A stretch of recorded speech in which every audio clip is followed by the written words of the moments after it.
been a part of our family throughout his life. So, could you read this for us? Hi, Mom. You know. Hello, everyone. My name is Valina Stevens, and I'm sending these words all the way from Inkster, Michigan. See, I'm Ayinde's cousin, his first cousin. Our parents, his mother, and my father are brother and sisters. Aunt Jean's Ayinde's mom, and my dad, his Uncle Charles. The last thing I thought I would be doing this year would be attending my cousin's funeral. I guess this year has been full of unexpected events. Right now, we're all at home in Inkster, watching the services, and my family is listening to these words for the first time, just like everyone who was present. We couldn't make it to physically attend Ayinde's service. COVID-19 rates are so high that we had to make the decision to stay at home. It hurt us. It's crazy we're not there, but I had to send something to represent how much he, Ayinde, our beloved cousin, meant to us. Ayinde was the only child, and he had no problem telling us how he always wanted to grow up in Inkster. He wasn't born or raised here, but Inkster was home for him. I guess because family is where you feel like home. As an adult, he would come home on his own, without Aunt Jean and Uncle Larry, catch the train, even brought his daughter Khadijah one time.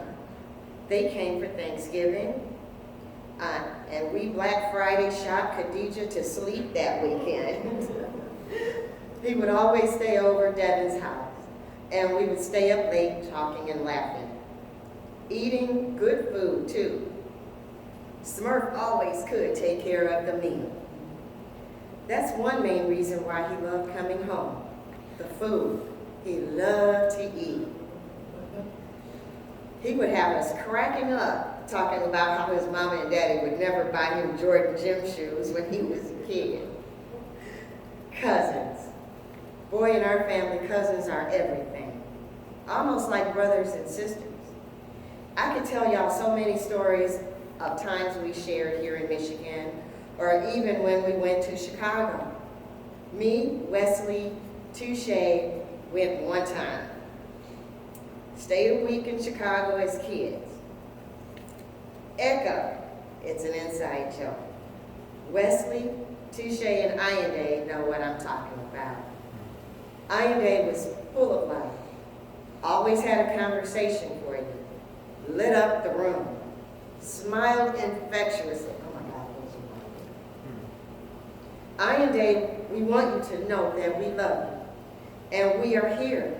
We're together, just the way you loved it. Wayne, Stevie, and Wes at home watching. Me and my sisters at my house with my mom and dad watching. Dawn here, Carlos, AJ, we're here for you. And Corliss, probably watching too. We wouldn't have missed it. Thank God for Zoom. Man, November is a hard month for our family. I don't know what it is about November, but we're gonna be all right because we know God.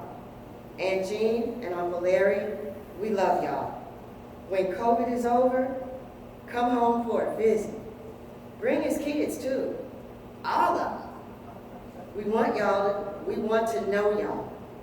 Our family needs that. I pray the best of you live in your children, and the world sees it every time we see them.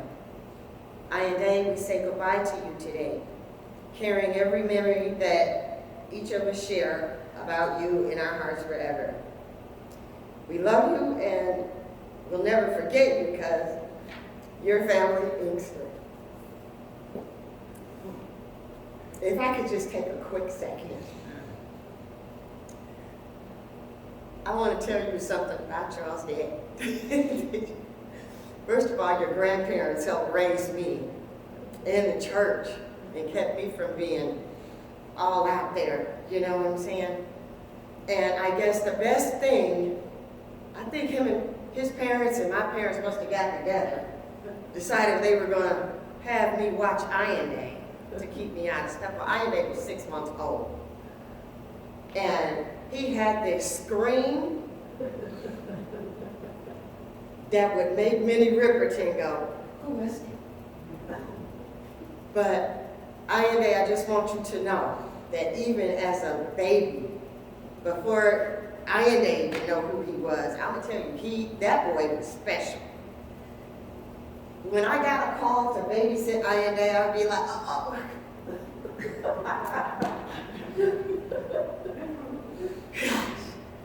I was like, wait, because he had questions, and he would follow me. And I grew up as a single child in the house, and I was running and trying it. I was like, Ayinde, one time, I'll tell you this quick story, and you sit down. Ayinde was about 3, and they say, and Jean had given us her bike to let us go out, so we wouldn't be cabin fevered up in there and do something really stupid to one another. I was terrorized by Ayinde, have no doubt. But I loved him. Anytime I got ready to, he would look at me with those eyes on this picture, this one, and I couldn't hurt him.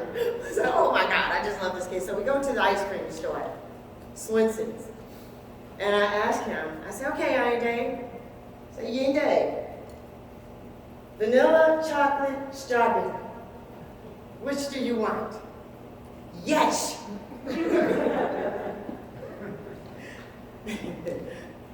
Vanilla, chocolate, and strawberry, see? Yes. And the person behind the counter, I think he wants them all. I said, you can't. We left there. Vanilla, chocolate, strawberries. Ayinde, if I put you on this bike, if you drop this cone down my back, we're going to fight.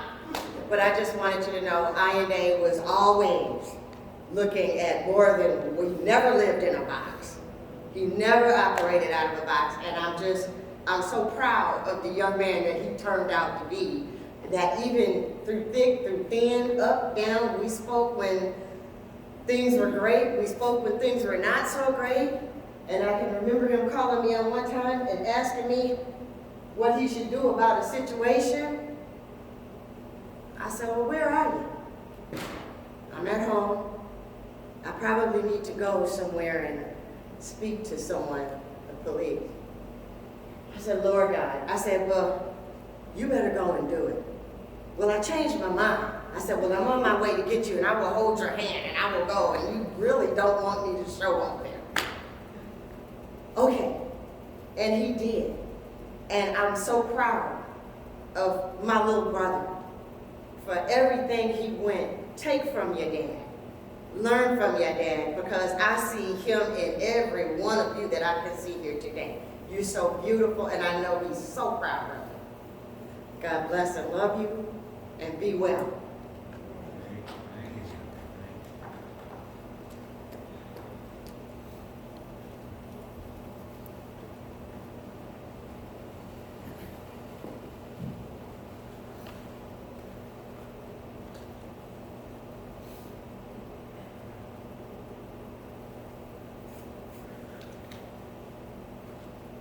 For the last 6+ years, the Murphy family has operated the Yo Fresh Yogurt Cafe in Evanston. Ayinde was our initial store manager, and he was the one who recruited and hired our first staff. I don't know where he got these folk from. I say that in jest. They were wonderful, marvelous workers. 2 of them are here today. One is Adria Joy Watkins is here. Brought these beautiful flowers that she sent to us in memorial. And another of our staff members was Ms. Nicole Prophet. Nicole is here, and we've asked her if she would bring words from her heart for Ayinde at this time. Nicole, did she step out? Here she is. Okay.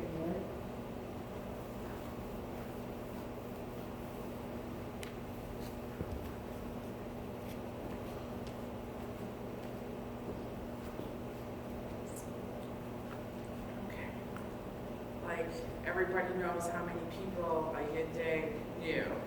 So when I heard he was opening, his parents were opening up a yogurt shop through the grapevine, it was right down the street where I lived. As soon as I saw Ayinde, I said, hey, can I work for you and your parents? Ayinde and me, we go back probably to the late 90s. We were good friends, and we had a lot in common. You know, like everybody mentioned how much Ayinde used to talk, right? He never barely let you get a word in. But I fought for it, right? No matter what. And he hated that. He'd say, please, just listen to me. Just listen to me. And I said, but wait, Ayinde, you want me to wait till the end to ask you questions? I'm not going to remember the questions. Can I take notes? And he said, no, you can't take notes, just listen. I loved my conversations with Ayinde. He would stay on the phone with you for hours if you let him. And it was always a good conversation. Even if he had to go, it was hard to get off because it was always great talking to him. And no matter what he was going through, he always could make you smile. He would always try to cheer you up, despite if he was happy or going through something, he always had a great attitude. And, he may not have been perfect, but every day he tried to do better and be better and learn from his mistakes. And I loved that about him. And he really did talk about you kids a lot. I know what all of you guys look like. Okay, I've seen videos of all of you, and he never stopped talking about any of you. And you're all beautiful, and he's all so proud of you, and you see him in all of you. You do. You all resemble him. And I'm just happy that he has that behind here now. We all still get a piece of him through you guys, watching you guys, right? On social media and stuff like that. And it warms my heart that, he never gave up. And he worked so hard. And he did so much. And if he couldn't find a job, he would create a job. I mean, you're right. He never lived in the box. And I admired that about him so much because I'm a box person. And so I really admired him for that. He never gave up. And he would do anything for anybody. He would, if he had $1, he'd give you 75 cents of it if you needed it, He just had the best heart. And I loved being his friend, just like he was a best friend to you kids. He was a best friend to a lot of people. A lot of people loved him. He was best friends with people that didn't even deserve his friendship. He was good. And he always tried. He was a teacher. He'd give advice. He'd come to you. He was not afraid to be vulnerable. And, he was a stand-up man, and I can see how you guys, kids, turned out pretty great. I know your mothers are great. He loves your mothers. He always said positive things about his partners and his kids, and he loved all of you guys, and he would do anything to help you guys. If he could, he was there. If he had in his power, he would help. And so, I'm going to miss my friend. I'm going to miss that boisterous laugh of his. He was so loud, but it was contagious. And he always got me going, I loved talking to him, and then he'd leave before I got to ask my questions every time. So, Ayinde, I finally got you to be quiet. Now I'm going to ask all my questions. I have a lifetime of questions to ask you, man. So you stay up there and you keep watching us because we're all going to be talking to you. We miss you. We're all going to never stop loving you and never give up on ourselves just like you never did. Thanks, you guys. Thanks for listening. And it was great hearing what everybody had to say. It really just so touched my heart. It's just like Mr. Murphy said, it's like we get these little pieces of him through everybody who remembers all those personality traits of his and He did. He did walk into a room and go, boom, you know. You knew he was there. So, I love my friend, and it's so tragic that he's gone, but you know what? His spirit will live on, and he'll be looking out at us forever. He will. Just like his daughter said, he'll be helping y'all from the grave. Thanks, you guys.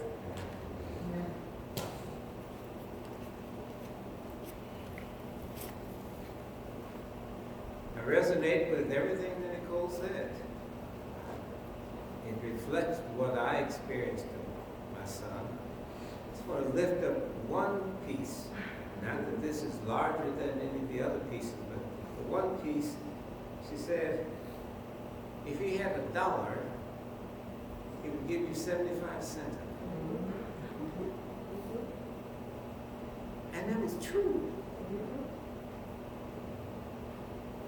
He struggled. He hustled. He was trying to get money together, one job or another. He'd get his paycheck, and he said, "Now here's how I'm going to divide it up. I got to send 200 to this." I said, "Wait a minute. What do you mean? You got to send 200? You only got 300. Who you sending 200 to somebody?" "Yeah, because I have responsibility. You know, they need. I want them to." If he had $1, he would literally send 75 cents to somebody else, even though his own stuff wasn't covered. But that wasn't the issue for him. It was not covering his stuff. It was being a resource to help other people cover their stuff. What is that stuff? Well, let me not go on. We have on the program here Mr. Chris Bledsoe. We actually, it's more an honorary entry on the program than an actual one. Chris Bledsoe is the supervisor at his last job. And he was the one who dropped Ayinde off at home on Monday, November 2nd, 5:30 p.m. At which time he said Ayinde was happy and jovial, in good physical demeanor and good health, showing him TikTok videos, whatever that is. So Chris was the last one to see. And we were not able to get in touch with Chris in time, but we wanted his name to be there as an honorary part of this program prior to his transition. We do have, however, a statement written by his mother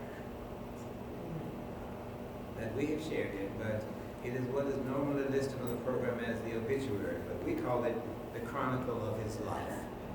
And she wanted to read that, and so I'm going to ask his mother, Dr. Jane Murphy, A.C. Murphy, to come and speak and read on behalf of our son.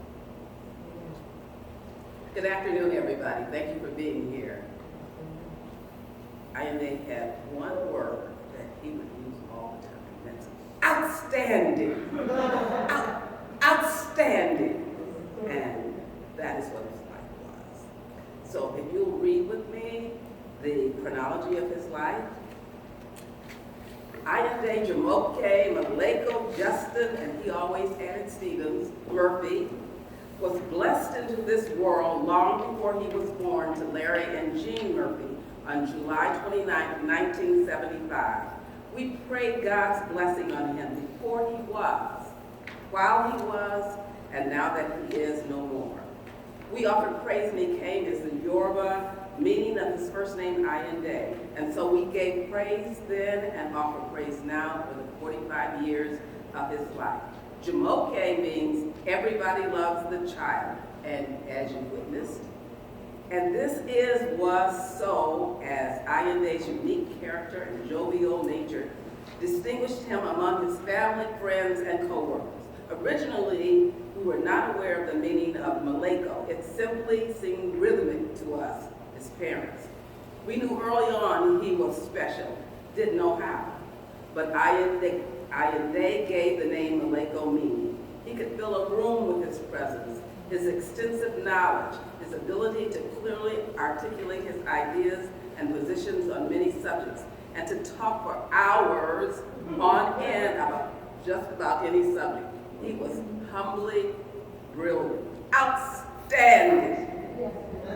During his early school years, he was active in basketball, young authors, and Cub Scouts, and he developed a love for reading, whether mysteries, historical, political, or scientific genres.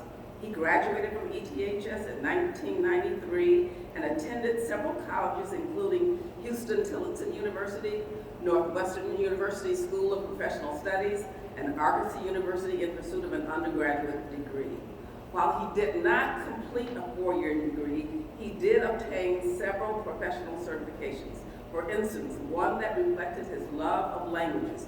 He spoke Spanish, Bosnian, Arabic, and with pride was learning an Asian language. In 2002, he traveled to Guadalajara, Mexico, where he completed his certification as a TFL instructor to teach English as a foreign language. In recent years, he used these skills to start his own tutorial business, Escuelita de Ayinde, that offered Spanish to English and English to Spanish language instruction. Ayinde teamed with us as parents to develop our family-run business, Yo Fresh Yogurt Cafe, in 2014. Serving as general manager, he helped to write the training manual and hired, trained, and supervised staff from 2014 to 2017.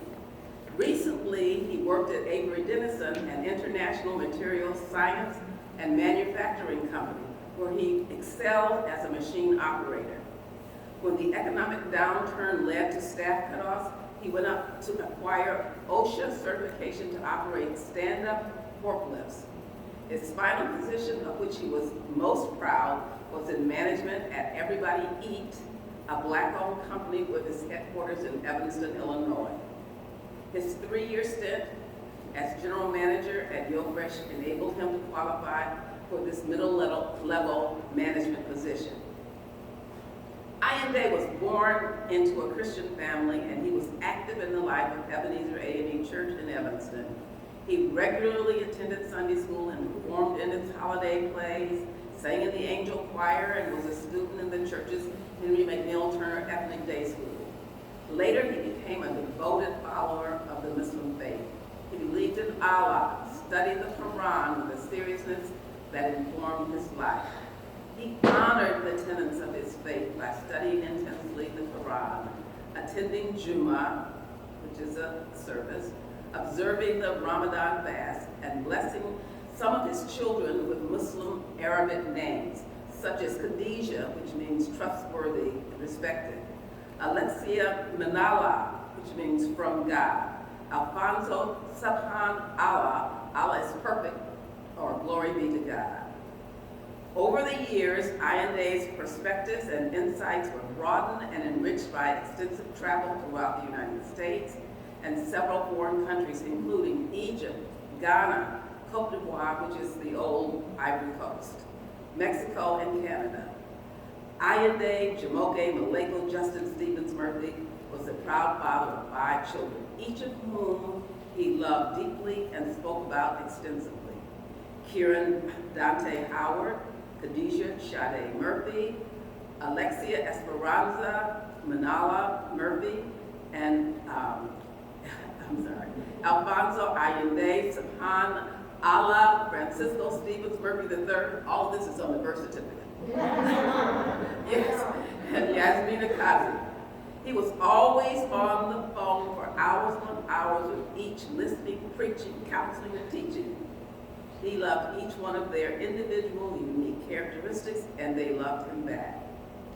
Others he leads to celebrate this life are his parents, Larry and Jean, a former wife, Takia Murphy, and a host of aunts, uncles, cousins, or co-travelers on his journey. Christian Howard, Maria Sigaran, and Bata Kasik, and friends far and near. Thank you. Outstanding, Ayinde. Just outstanding.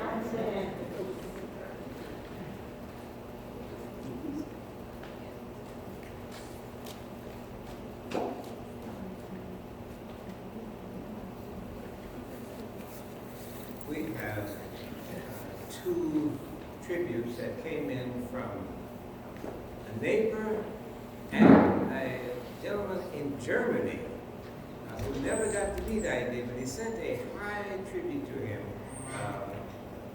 In the interest of time, we will not read those two, but we will make them available to the audience in another form, because they're really marvelous testimonies to a friendship that developed both within a neighborhood, but also within the neighborhood of the world. I want to move now to what is normally called the eulogy. Eulogy, from its Greek roots, means to speak well. To speak well of someone. And I'm pleased to be able to say that I can speak well of my son.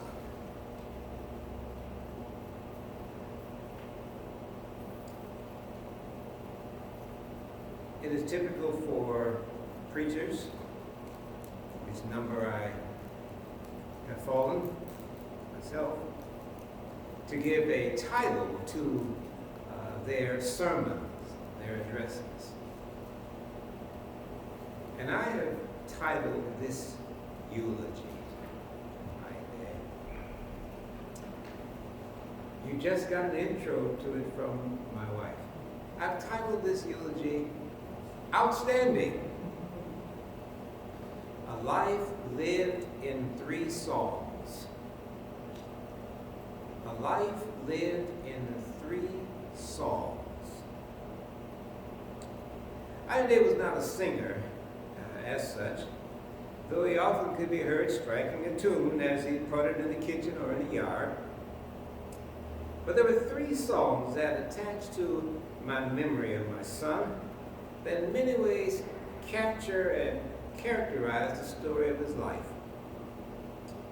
He was born, as my wife just mentioned, July 29th, 1975, at Evanston Hospital, 12:33 a.m. The maternity ward on that occasion was crowded. There were no rooms available. So his mom's bed was parked in the hall for the night. The first marker of this newborn and who he was to become,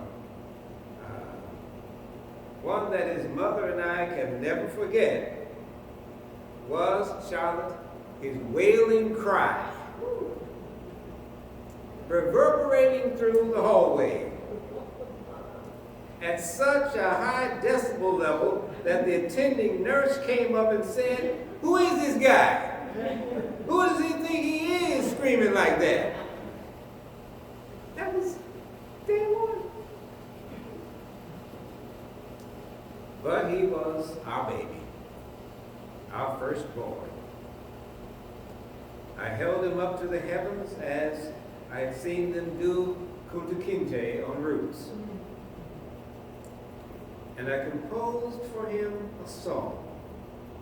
It's out of the blue. It came to me. Oh, tiny baby. Oh, tiny baby. Oh, tiny baby. Your name is Ayinde. Your name is Ayinde. Oh, daddy's poor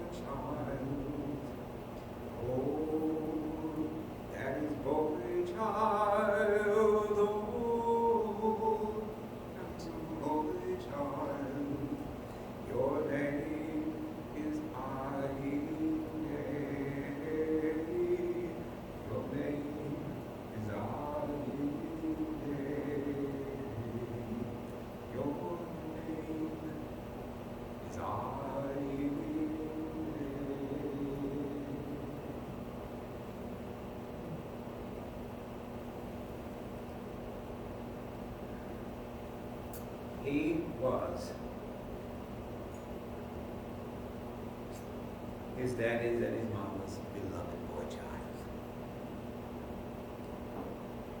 I would later call him Mambo and Bingo Short, taken from that traveling black baseball team, Bingo Long and the traveling All-Stars. But he wasn't long, he was a little baby, so I call him Bingo Short, sometimes just Bingo. But this child was no accident. His mother and I offered up an intentional prayer for his conception and birth into a good life. And thus the name we chose for him, Ayinde, which, as she has said, was a West African Yoruba name, which means we offered praise and he came.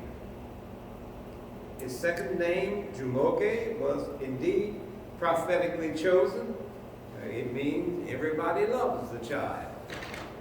And surely one of the hallmarks of Ayinde's life was the affection for himself that he generated in every place that he went. If love for him was not universal, it was certainly widespread, especially among his family and his close friends. And family was where Ayinde's spirit thrived. We lived in Evanston, still do, with no relatives within striking distance. Ayinde's greatest joy was to travel to Michigan, to Detroit's Inkster Westland suburb to visit family and hang out with cousins. And I'll tell you nothing delighted him more, except if he could take his kids with him and connect them into the family circle. You can't imagine how he beamed after returning from such a trip. You just can't imagine. And I think I'm not stretching it to say that perhaps his highest sense of achievement in his life came from his organizing a successful Murphy-Stevens family reunion back in 2017. He just thought he had reached the top. When he organized that and it came off, people gathered around in droves, brought food in tons. It was a wonderful event. He just thought he had done it then. He was in the stars at that point.